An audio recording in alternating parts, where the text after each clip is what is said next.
state your name. All right. And why you're here. My name is Xavier Ybarra, and I am an artaholic. Welcome to Artoholics Anonymous, the show where we chat with inspiring artists from both the corporate and freelance community to find out what ideas and methods they use to collaborate and navigate their work lives. This show is a production of 291 Artists Magazine, a global community of artists. I'm here with Xavier Ybarra, and we are going to be talking about his experiences as a director, producer, multifaceted in the film industry, correct? Mm-hmm. Falling in love with directing is telling stories. But I also love cinematography. The lighting was the first thing that I got started with. At the same time, editing was another part that I really wanted to be a part of, so it's Awesome. kind of strange. I didn't want to just do one thing. I really wanted to teach myself the whole process so that I could at least know it all, so that when I'm working with other people, and it just actually became a love of mine. Awesome. So I know that you started Signature Xavier. Mm-hmm. That's one of the things, and you're the founder of this company, as well as, I don't know, you've done many different things. Let's talk a little bit more about your background, what you've done, just kind of fill in the gaps a little. Okay. About how you started, and then we'll go from there. Okay. Well, originally I started Signature Xavier as a music company, and then after 5 years, I really wanted to get into filmmaking. Was something that was always my love. I'm looking at your work, and it kind of blows my mind. I mean, creativity-wise, I'm looking at the creativity of it, and just wonder how the process goes. Like, how do you figure out what you're going to do with your client? You talked a lot about story, and so just kind of go through the process. I appreciate you saying that, because it's funny, because I always think my stuff's lacking creativity. I need to work harder at it. We're all big critics of ourselves. Yeah. The creative process, it comes from me training with meditation, and so when I'm with my client, when I'm talking with them, when they're telling me about what they're looking for, or if it's a music video and I listen to their music, the first thing that just starts happening, I just start seeing these scenes in my head. Yeah. And then I let And this is during the meditation? No, this is just during talking now. Like if you gave me this song and you played it right now, this starts happening. Oh, and it's okay, because cool. I train myself through meditation by sitting there clearing my mind and constantly trying to get more deeper into creative mind state. Yeah. That's my process when I'm talking to somebody. While they're talking to me, I start to see things inside my mind, and then that's originally where it goes. And then so right from there, I'll start telling them what I have in mind immediately right there, and then they either say yeah, and we start going from there. We kind of build it, kind of put together a storyboard. Well, yeah. After that, once I get that, then I'll write a script for it, an actual like a film script, because that's my thing. Is I want to be very, very good at film directing, so Yeah. I go through the whole process film-wise, and so it's a lot more legwork than you'd normally go through. Oh yeah, definitely. So I'll write up a script, and normally the clients like it, so I'll start. But I do make sure that they like it first. Then I start storyboarding how I want it to look, so that because that's another part of the process that I want to be really good at when I get into doing a major film. I already have all that down. And so then from there, once they're okay, everything, we go from there. Awesome. That's really cool.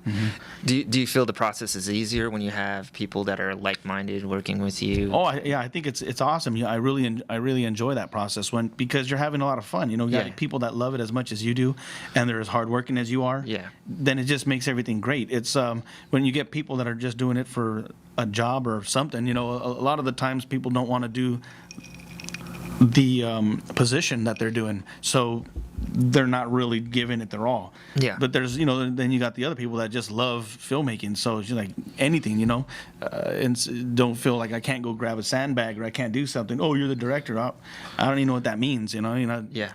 I'm a guy. I can pick up a sandbag too. You know what I mean? So Tell us a little bit about tools, like certain tools that you use while you're working, certain things that you can't be without when you're up there. You're doing your work. It could be a camera, it could be a certain type of lighting, lighting that you use. What do you?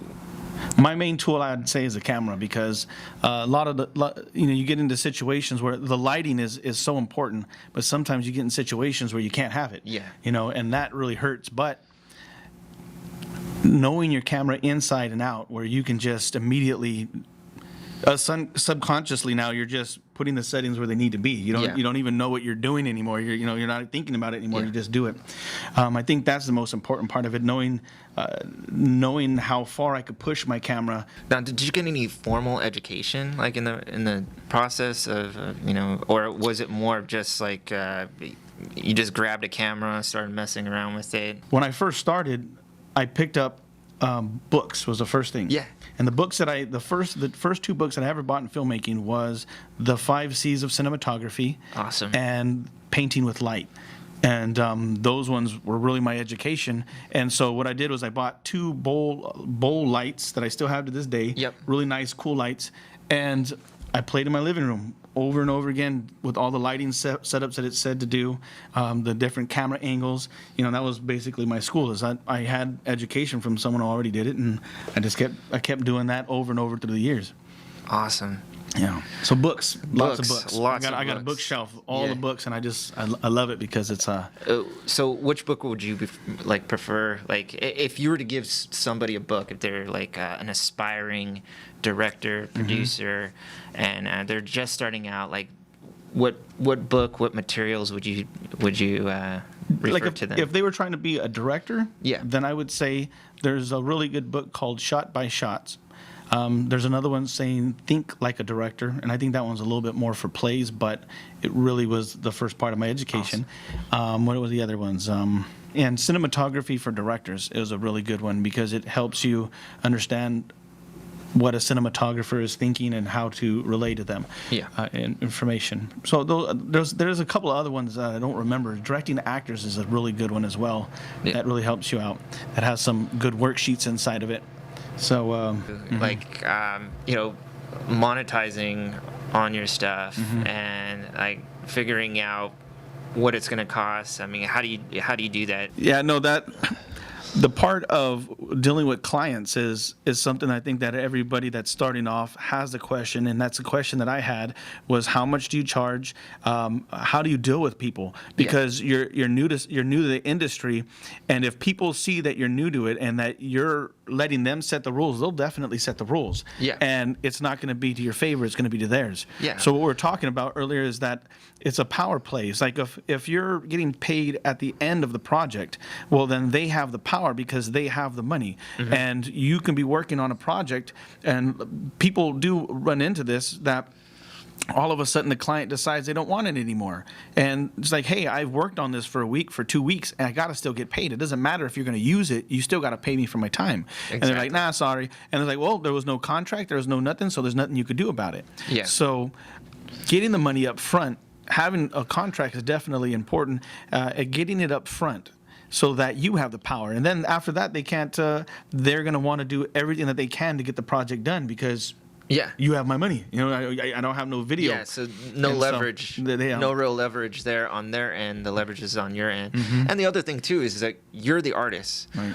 They're paying you to produce something for them that they can't do. Right. I hate it when somebody comes in and says, well, I like it this way and I like it that way. And I'm like, so you're paying me to do this. Yeah. To come out with the creative ideas. Not paying me for you to tell me what to do. I'm like, no, it doesn't work that way. Cut that right there. No, go back. A scrub. Oh, yeah, that's You want to take over? Oh, no, I don't know how to do it. Oh, you don't know how to do it? Yeah. Oh, okay. Well, have you ever done this before? No? Oh, no. Okay. So maybe that you should leave it in someone's hands that's professional to do it. Yeah, that's I used to run into that, but I don't anymore.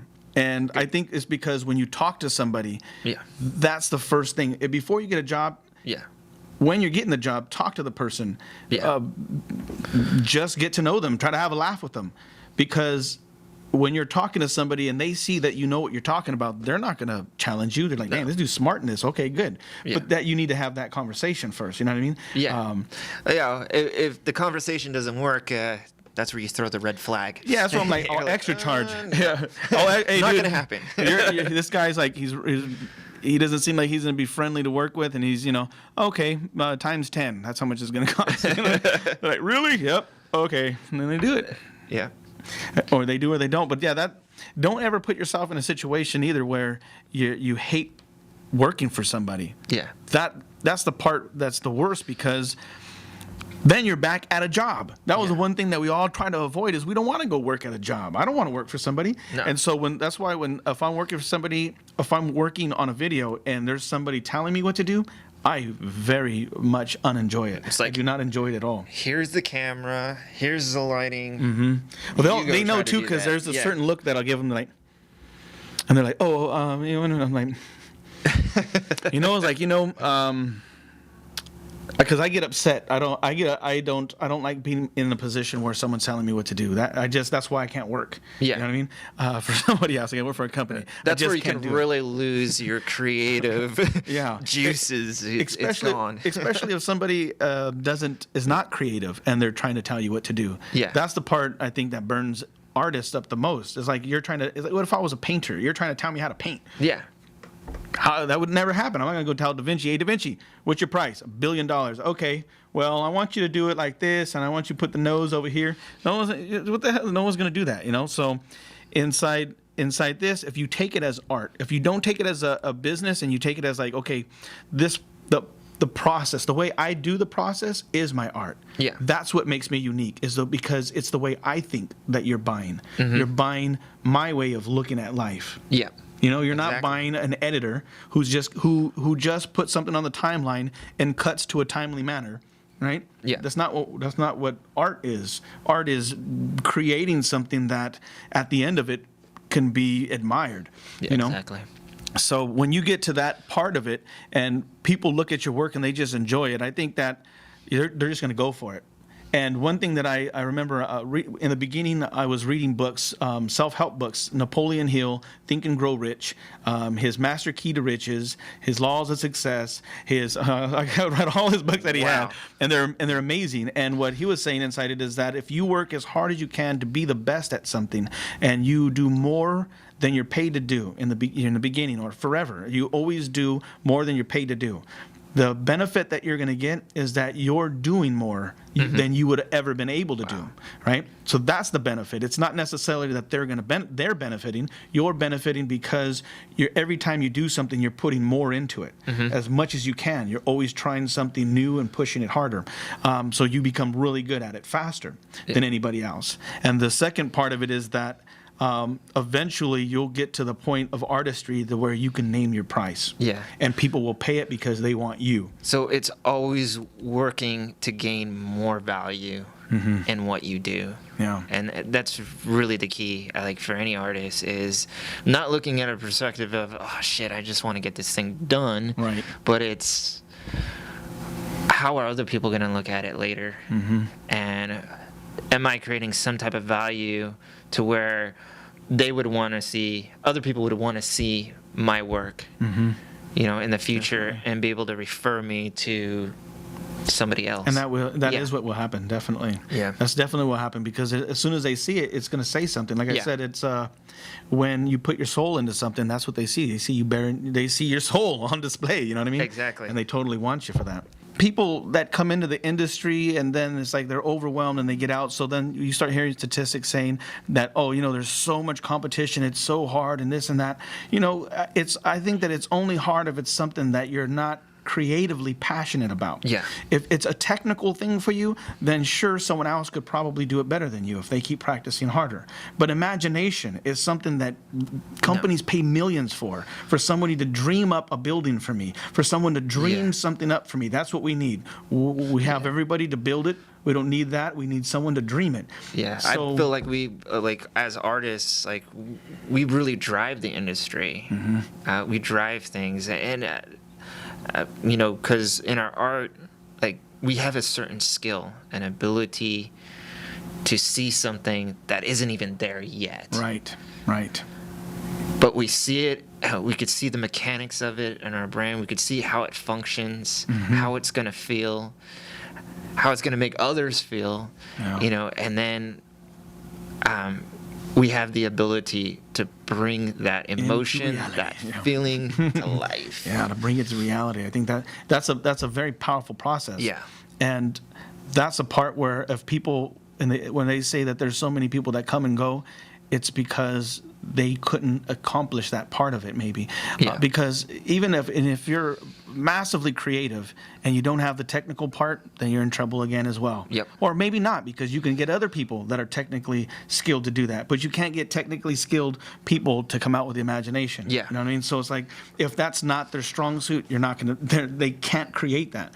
But on the other part, if you're creative and you don't know how to do the rest of it, you can actually hire people to do that part of it. Yeah. You know, they can put it together. They can figure it out. Like, I really want how they did in this one movie. I love the way that the light was shining and you're real bright in the back. I want you to go figure that out. Okay. You know, and then go and do it. Yeah. So that's what part that creativity, I think that'd be the best investment. So reading a bunch of different books, being interested in a bunch of different subjects, I think is important, even if it has nothing to do with if you're a cinematographer or you're a grip or anything.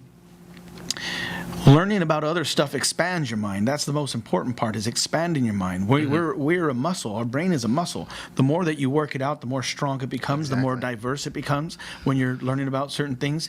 And for directing, I mean, heck, when I'm reading quantum physics, I'm thinking about a bunch of movies, and I'm also thinking about movies that were made. I was thinking of Quantum Leap. Quantum Leap? That was a great show, by the way. You remember the one with Jet Li? Yes. They did that, the jumping dimensions. So it was like, that stuff came from that, this type of thinking. So once the science is published and they publish an article, someone actually grabs it and they make movies out of it. And so that's what, like iRobot, because someone came out with a robot that it looked exactly like the one they used, right? And the concept is like, oh man, destruction. So here we go. We're gonna where would this technology go if such and such, if it became conscious? Awesome. So all that stuff, I think it plays a real big part of it, because it's also, to me, it's not about building a business, it's about building yourself. This is our life. We only got one life to live. Yeah. We're here right now, and we don't know how long we will be.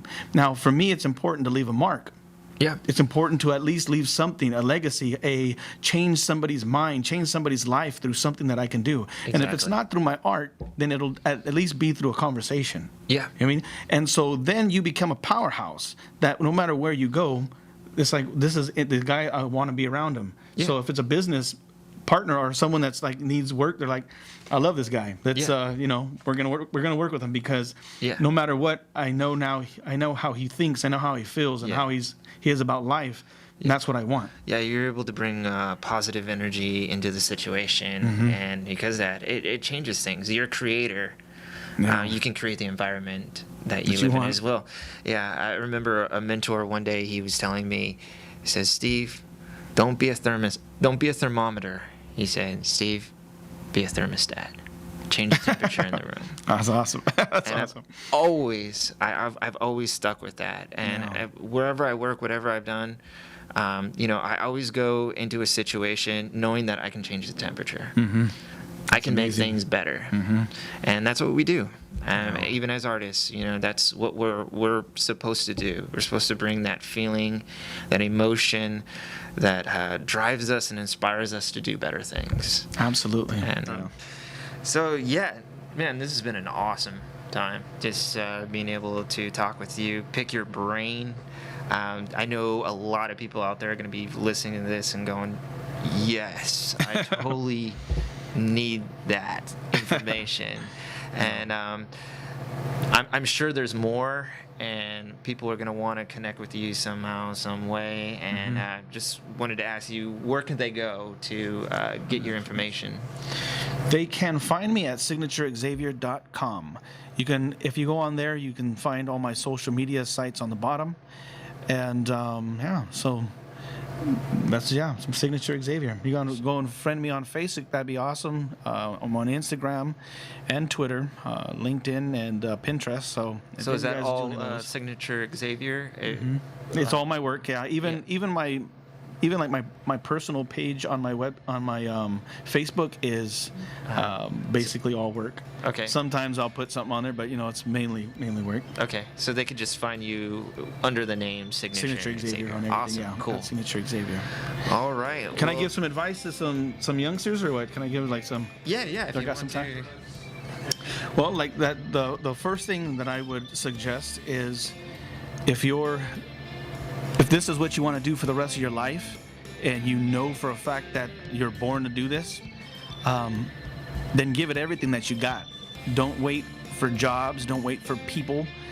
Don't wait for opportunities. Create your opportunities. Getting a camera, even the cheapest camera, your phone or whatever, shoot all that you can, learn all that you can. You don't have to release it to the public, because I know there's a lot of stuff I never released, but shoot as much as you can and practice as much as you can. If this is what you want to do, then you should fight to be the best at it.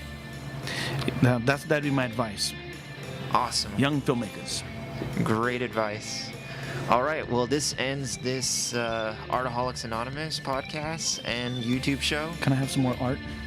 More art. Can I have some more art, please? More art. All right. I'm an artaholic. I need some more art. Great talking with you. You too, man. All right. Thank you for having me. We are out.